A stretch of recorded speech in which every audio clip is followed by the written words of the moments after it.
Now, what should Nigeria do about its ballooning population of internally displaced people? With more than 8 million IDPs, the country has the highest number in West Africa. According to the UNHCR, that surpasses the combined figures of its 4 Sahelian neighbors, Burkina Faso, Mali, Niger and Cameroon. And this excludes nomads in transit and unregistered city migrants, both considered large but unquantified shadows in this country's humanitarian profile. What began around 2014 when Boko Haram attacks first decimated villages in Borno, Adamawa and Yobe states has today, more than a decade later, collided with banditry in Zamfara and Katsina and elsewhere, farmer-herder clashes in Benue, Plateau and elsewhere, and oil bunkering violence in parts of the Niger Delta, in addition to a whole slew of other insecurity challenges. These overlapping crises, according to the UN, have pushed fresh waves of families into IDP camps. And a freshly updated documentary highlights the terrible plight of those effectively marooned in those camps. The Benue Valley, a cradle of life, where rolling plains meet the sky and the land yields its bounty. For decades, herders and farmers have made strides in spite of a chaotic relationship. In the last 10 years, violence has intensified, leading to the deaths of hundreds of people and the displacement of thousands more.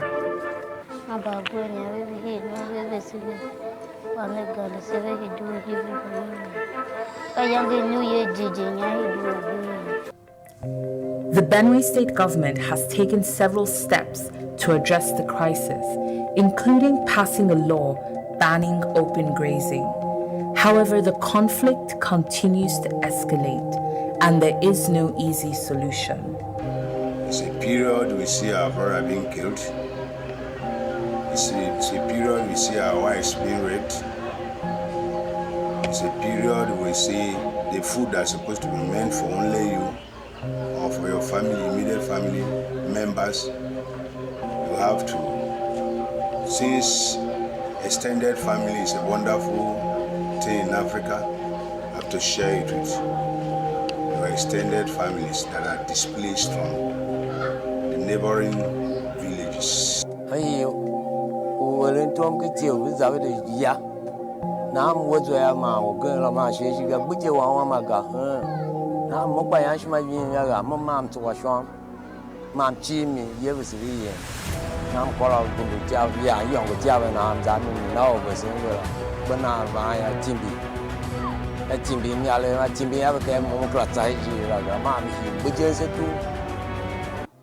For decades, farmers and herders have endured a delicate relationship up until 2014, when Benue State began experiencing a herder invasion, this time marked by killings and destruction of crops. Well, that's a powerful film, although it's focused mostly on Benue State, but it's a snapshot of what is actually going on in other parts of the country. That film was put together by a member of the House of Representatives from Benue State, Honorable Terseer Ugbor, and he joins me now in the studio. Thank you very much indeed for coming in.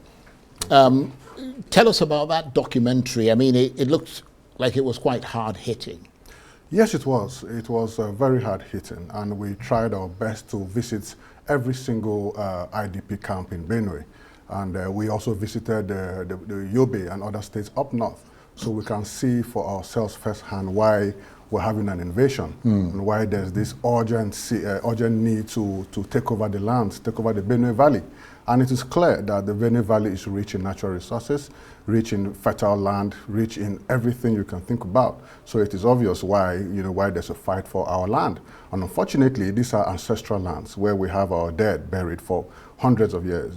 We cannot afford to live, to give up any inch of the Benue land, because we're a huge population of people in Benue State, and this is the only state we have.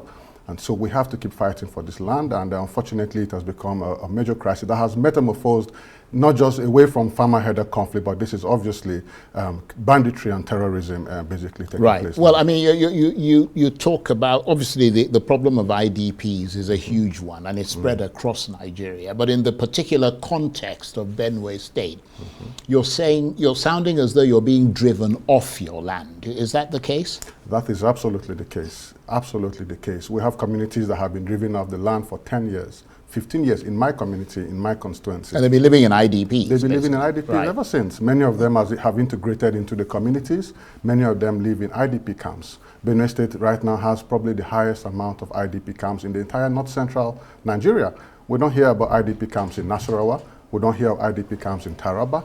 Even in Plateau State, where they also have attacks, we don't hear a lot of IDP camps over there, even though we know there are displaced people. But Benue State has the highest amount of IDP camps currently in the north central. Our people are being systematically displaced from their communities, from their lands, are being killed and raped every day, and we experience it day to day. And so we have to call attention to these issues, and this is why I decided to produce a documentary on this subject matter, which we have screened all over the world, trying to call attention to the plight of the Benue people, the IDPs, the displaced children who are growing up without hope, without education, and who are going to become a problem for our communities in a few years to come. And the problem of IDPs, as we heard from the UN, is getting worse in Nigeria, and the numbers are growing. Yes, the numbers are growing. I mean, the last count we hear of 2 million IDPs in Benue State alone. It's unbelievable. Unbelievable. That's a lot of people. It's a lot of people, but these are the figures that we keep hearing about, and the figures have been, collaborated by other, investigators, NGOs, local and foreign, and the figures are real. People are being displaced.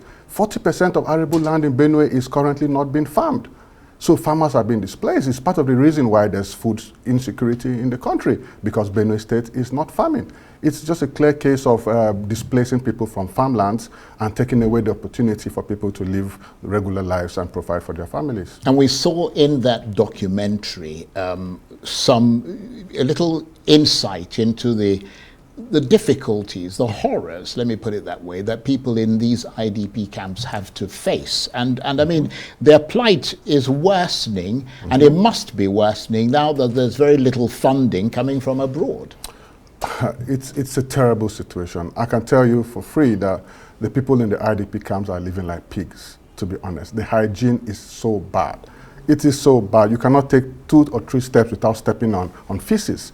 It is that bad. The whole place is filth. It's smelling. There's no food. There's hunger in the IDP camp. There's no water. It's a very, very terrible situation. We did this documentary a few months ago, and of recent we did an update on the documentary to see the situation of things today, and it's worse today. There are more IDPs in Benue today than there were 2 to 3 years ago. So the problem is getting worse every day. And unfortunately, we're not resettling the IDPs fast enough. We're not building resettlement homes fast enough. We've abandoned many of them in IDP camps for many, many years now. So we need to resettle them faster than we're doing. We need to provide an alternative livelihood for them. We need to provide alternative farms for them to go to the farms. We need to do much more for IDPs, because the current situation is really, really bad. Well, some would say that you are a member of the House of Representatives, and therefore you're wired into the government much more than, Joe Blogs on the street. I mean, what is the Nigerian government doing about this? There is a National Commission for Refugees, a Ministry of Humanitarian Affairs, state and local governments. What are they doing? Well, I think the international agencies are doing what they need to do in terms of supporting the IDPs. I'm talking about the Nigerian. I mean, it's a Nigerian problem. It's a Nigerian problem. Yeah. Whatever support is coming from local and international has to work with the Nigerian government, with the state governments. The state governments have emergency agencies who manage IDPs and manage the camps across the country, especially in Benue. So whatever is going to be done, whatever support or whatever improvement will be made, or whatever this resettlement plan will be made for IDPs has to be a state initiative, and then supported by the federal government or local international NGOs, which they've been doing this. Yeah, but if the problem is as bad as you put it in your own state, Benue, what is happening about doing something about it? I mean, I would imagine that you, as a member of the House of Representatives, I mean, you're the one who's probably drawing sort of federal attention to what is going on there, that all of you would be sort of putting your heads together and by now would have come up with, because I mean, you sound very passionate about what is going on. You're clearly very concerned and disturbed by it. You've made a film about it. I mean, is there any reaction at all? Well, we're hoping that the state governments will take a more proactive initiative. As legislators, the best we can do is to create policies, to create frameworks, and hope that they're executed, and hope that we are carried along. Yeah, but you can also campaign for things to be done. And you did that documentary a year ago, originally. I mean, you've updated it recently, which is why we've got it sort of here, the updates. But you did it a year ago. What has happened in that year? Unfortunately, what has happened in that year is that the situation of IDPs has gotten worse. Yes, right. It has got worse. The killings have not stopped. The displacements have not stopped. Not enough resettlement camps are being built, and not resettlement camps as IDPs, but homes, low-cost housing, opportunities for people to begin to rearrange and restart their lives in a proper and decent, humane manner. Those opportunities are not being provided fast enough. So many of the IDPs are unskilled. Most of them are farmers. Now they have lost their farms. They are unskilled, so they have no skills, so they can work and they can't provide for themselves. So they end up depending on handouts, depending on governments for even the basic necessities of food and hygiene. And so basically there are no support systems, there are no proper support systems in place for them. Whatever support systems there are in the state, from the state government and at the federal government, is just not enough, and it's not doing enough for the IDPs. So, I mean, where do you think things should go from here? What is the next logical step? Because one of the reasons why things appear to be getting worse for them is that they had considerable support from the UN, from USAID and all the rest of them. And I remember somebody from the United Nations High Commissioner for Refugees sitting where you are just a few months ago. I mean, raising the alarm that they've run out of money, that they don't have any more money, there's nothing coming in from abroad, and urging the Nigerian government to do more for these people to try and fill the gap, because he was warning that that gap is going to be, I mean, terribly detrimental to the fortunes of those people. I think that we need to do a lot more, even with the little that we have. We need to improve the sanitation of the IDP camps. We need to improve on skills. We need to improve on their sustainability, their food. Like you said, recently we had a lot of visitors to Benue after the Yelwata killings, which was a very unfortunate killing, and also created a whole new IDP camp with thousands of people. And there were visits from the First Lady of the country, there were visits from neighboring state government, there were donations in billions. But to be honest, when you visit the IDP camps right now, you don't see any sign that there's been even a single toilet built in the last 6 months in any of the IDP camps. I'm sure there are a few things that have been done, but it is just not enough. The situation is getting worse, IDPs are increasing, and there isn't just enough development going. I expect that most state governments that have IDPs should build low-cost housing for them. Yeah, because I was going to say, you don't expect them to just live forever in IDP camps. Exactly. I mean, there must be a sort of an attempt to resettle them. Yes. We should, there's the whole concept of resetting them back to their ancestral homes. That means taking them to where they came from, which sometimes is quite difficult to do, especially when they've been displaced for so long. Many of them don't even want to go back. Many of them have had children in the cities. Many of them have gotten married in the IDP camps. Many of them are not really interested in going back. We have the same situation with the Cameroonian refugees in my constituency. My constituency is neighboring with Cameroon. Right. So we have the Cameroonian security situation going on with the Ambazonian fighters. So we have Cameroonian refugees who are now living in Nigeria in United Nations camp. And I've had engagements with them. They don't want to go back to Cameroon. Many of them have gotten the NIN. Many of them have gotten the right to vote. They found a way to register to vote. They've registered as Nigerians, and they are no more interested in going back to their community because they found a life here in Nigeria. Well, that sounds like their circumstances have improved here rather than not. Yes, the circumstances have improved here, obviously, because they obviously don't want to go back. Nigeria is a much bigger country, better opportunities, more avenues to make a living here in Nigeria. So many of the Cameroonian refugees don't want to go back to Cameroon. And it's the same thing for many of the IDPs. Many of them would like to go back, but a lot more of them would prefer to be resettled, trained, provided skills, provided financial support so that they can restart their lives. We need to build resettlement homes for them, proper estates where you can resettle them, build schools, put the children in schools. make sure that they're growing up with education, because a lot of times they grow up without hope, without education, and they end up becoming a nuisance to our society down the road. So we need to be aware of the danger. And of course that fuels insecurity, doesn't it? It continues to fuel insecurity. Is the reason why Benue State, that used to be known as a very peaceful state, now we have youths who are very restless, who have become hopeless, who have become more agitated. And so then now there are even clashes with even security agencies like the army. There's a recent case recently where the youth in the community rose up against the army and are saying that they want the army to leave their communities. Yeah, that just happened, was that a few days ago? A week or two ago. Yeah, tell us about that. Well, there was this scenario where there was a burial of one of the renowned or the respected traditional rulers in our community in Jatoka.